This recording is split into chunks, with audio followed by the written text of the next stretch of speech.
ఓం గం గణపతయే నమః. ఓం శ్రీమాత్రే నమః. ఓం సరస్వత్యై నమో నమః. ఇప్పుడు మనం 11th మే 2026 ఆ రోజుని కుజుడు మేషరాశిలోకి వస్తున్నాడు. కుజుడు మేషరాశిలోకి రావడం వల్ల ఫలితాలు ఎలా ఉంటాయి? 12 భావాల వారి వరకు కూడా కుజుడు ఇచ్చే ఫలితాలు ఇప్పుడు మారుతున్నాడు. మీనరాశిలోంచి ఆయన కుజుడు మేషరాశిలోకి 11వ తారీఖున మారుతాడు. ఏ విధమైన ఫలితాలు ఇస్తాడో మనం ఇప్పుడు తెలుసుకుందాం. కన్యారాశి వారికి అష్టమాధిపతిగా అష్టమ స్థానంలో ఉన్నాడు. గ్రేటే. అది కనుక అష్టమస్థానం కుజుడు ఉంటే యాక్సిడెంట్లు అవుతూ ఉంటాయంటే అంటాం కదా మనం.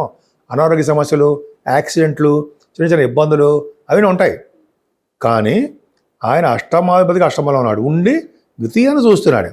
అంటే జనరల్గా అంటే కుటుంబంలో చిన్న చిన్న ఇబ్బందులు కలిగిస్తూ ఉండడము, సమయానికి మీరు భోజనాలు చేయకపోతూ ఉండడము, సకాలంలో డబ్బులు చేతికి అందలేకపోతూ ఉండడము, కొన్ని చిన్న చిన్న అవరోధాలు కలిగిస్తూ ఉంటాడు. కుటుంబంలో వృద్ధి లేకుండా, మీకు మీ నేమ్ అండ్ ఫేమ్ రాకుండా, బంధువులంటే మీకు ఇష్టం కానీ బంధువుల్లో కూడా మీకు ఇబ్బంది కలిగించేట్టు చేస్తూ ఉండడమే కాకుండా ప్రయాణాలు కూడా అధికంగా ఇస్తూ ఉంటాడు.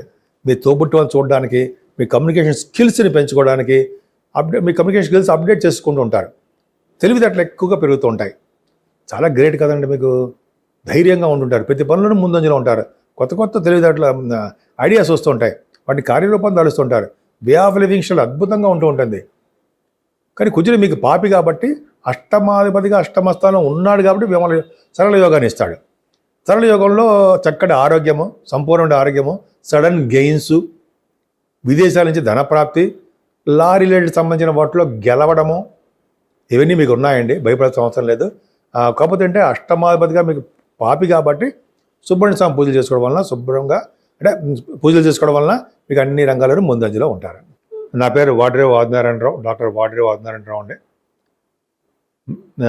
మీ అందరికీ పేరు పేరున నా హృదయపూర్వక నమస్కారాలు. నా వీడియోస్ చూస్తూ నన్ను ఎంతగానో ప్రోత్సహిస్తూ ఉన్నటువంటి మీరందరికీ కూడా కృతజ్ఞతలు, మనస్పూర్వక నమస్కారాలు. అంతేకాకుండా మీ జాతకాలు చూపించుకోవాలనుకుంటే మీ date of birth, time of birth, place of birth కొత్త వాళ్ళకండి, ఆల్రెడీ ఉన్న వాళ్ళకి తెలిసిన వాళ్ళకి పర్లేదు. వీళ్ళందరూ కూడా మీకు ఉండాలండి. మీకనే కాదు, మీ స్నేహితులకు కానీ మీ చుట్టాల్లో కానీ జాతకాలు తెలుసుకోవాలనుకుంటే ఈ 3 ఐటమ్స్ ఉండాలి. అంతేకాకుండా మీకు ఏం కావాలి, మీరు ఏం తెలుసుకోవాలనుకుంటున్నారు అనేది కూడా ఉండాలి.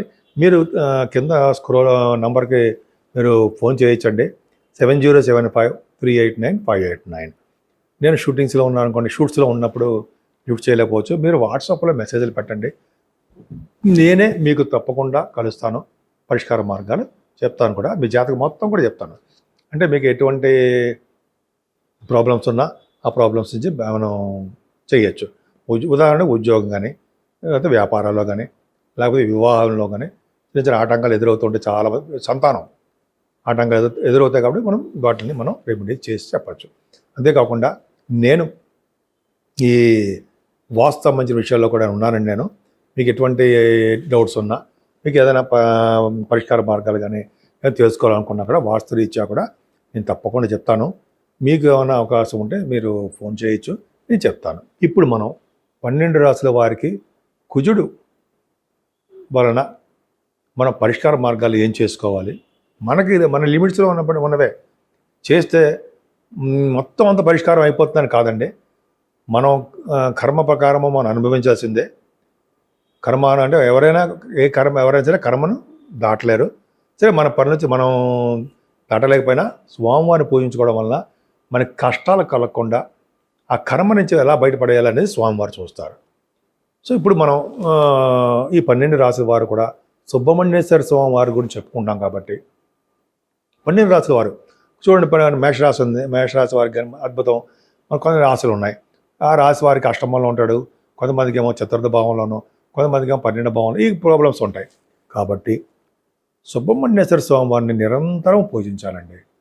ఓం శం శరవణ భవాయ నమః, ఓం శం శరవణ భవాయ నమః, ఓం శం శరవణ భవాయ నమః మంత్రాన్ని కానీ, అంటే అష్టోత్తరాలతో పూజ చేయడం కానీ, ఎర్రని పుష్పాలంటే ఇష్టం.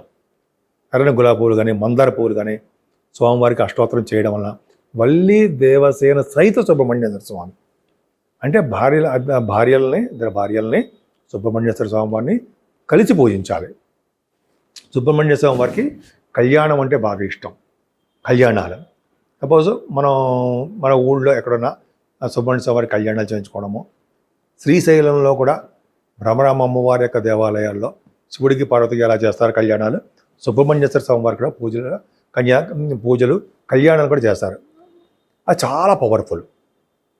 అంటే ఈ ఇలా చేయించుకోవడం వలన అద్భుతమైన ఫలితాలు ఉంటాయి. అంతేకాకుండా మనకి వీలుంటే చాలామందికి ఏంటంటే సౌత్లో 6 దేవాలయాలు ఉన్నాయి కదా, వాళ్ళని అని మనం అనుకుంటూ ఉంటాం. 6 పుణ్యక్షేత్రాలు. ఆ దర్శన భాగ్యం వలన కానీ, అదే మన ఇంటి దగ్గర మన ఊళ్ళోనే సుబ్రహ్మణ్యేశ్వర స్వామివారికి పూజ చేయడం వలన, అదే జంట పాములు ఉంటాయి, ఆ పాములకి పాలతో అభిషేకం చేయడము, పుట్టలో పాలు పోయడం వలన, మంగళవారం కానీ, షష్ఠి మంగళవారం కలిసి వచ్చిన రోజు కానీ ఇలా సుబ్రహ్మణ్య స్వామి వారికి పూజిస్తూ ఆ రోజు పొద్దున కూడా ఉపవాసం ఉండి రాత్రి భుజించినా పర్లేదు, రాత్రి టిఫిన్ చేసినా పర్లేదు చేయడం వలన సుబ్రహ్మణ్యేశ్వర స్వామి వారి వలన వచ్చే దోషాలు, అంటే కొంతమంది కొన్ని రాశుల వారికి, అన్ని రాశుల వారికి చేస్తే అందరికీ మంచిదే, పరిహారం అవుతాయండి. ఇలా సుబ్రహ్మణ్య స్వామి ఏంటంటే సంతానం లేని వారికి సంతానం ప్రసాదిస్తాడు, వివాహం కాని వారికి వివాహం చేస్తూ ఉంటాడు, ఉద్యోగం లేని వారికి ఉద్యోగం భద్రత కలిగిస్తూ ఉంటాడు. భార్యాభర్తలు యొక్క చూడండి ఎప్పుడు బాధపడుతూ ఉంటారు, కొట్టుకుని ఉంటారు, దూరం అయిపోతూ ఉంటారు, అలాగా వాళ్ళని కూడా కలిపేస్తూ ఉంటాడు. అలాగే ఉద్యోగాల్లో లేని వాడికి ఉద్యోగాల్లోనూ ఈ కార్యక్రమాలు అంటే ఈ సుబ్రహ్మణ్య పూజ చేయడం వల్ల, అంతేకాకుండా పొలిటికల్ రంగంలో వాళ్ళకు కూడా ప్రాబ్లమ్స్ ఉంటాయి కదా. మెయిన్ కారకుడు కుజుడు కూడా బాగుండాలి, కుజబలం కూడా ఉండాలి, అడ్మినిస్ట్రేషన్ కెపాసిటీ. సో ఇవన్నీ ఆయన కారకుడు కాబట్టి సుబ్రహ్మణ్యేశ్వర స్వామిని మనసారా పూజించాలి.